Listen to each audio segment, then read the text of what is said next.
Seraing est la deuxième ville de la province de Liège. Elle se compose de 64 000 habitants. Son territoire, c'est 3 600 hectares, dont un tiers d'espaces industriels et commerciaux, un tiers d'habitat et un tiers de surface boisée. En clair, et c'est factuel, 50% de la commune sont des espaces verts.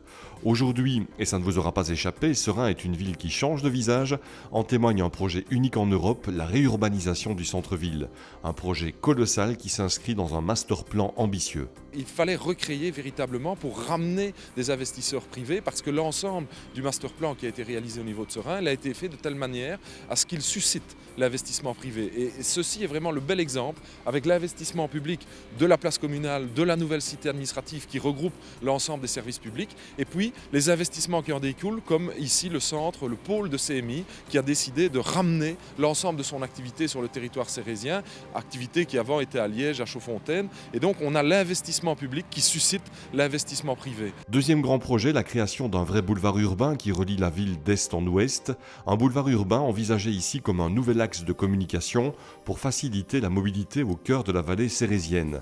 Il ne s'agit donc pas d'une autoroute urbaine, la nuance est importante, fondamentale même. C'est le Val-Saint-Lambert avec 800 emplois, un aquapark, un hôtel 4 étoiles, un centre commercial de 62 000 m². C'est le parc ALD, 17 hectares pour accueillir les entreprises qui utilisent les nouvelles technologies. C'est le parc scientifique avec 34 hectares pour accueillir les nouvelles technologies et les sociétés qui vont créer demain, dans le fond, créer l'avenir.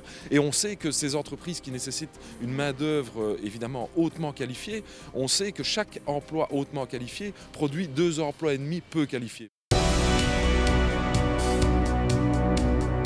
Le projet global consiste à recréer de l'activité, ramener de la population dans un cadre largement revu, réinventé même. Le master plan propose donc un regard tourné vers demain, après-demain et bien au-delà. Le master plan, c'est un puzzle.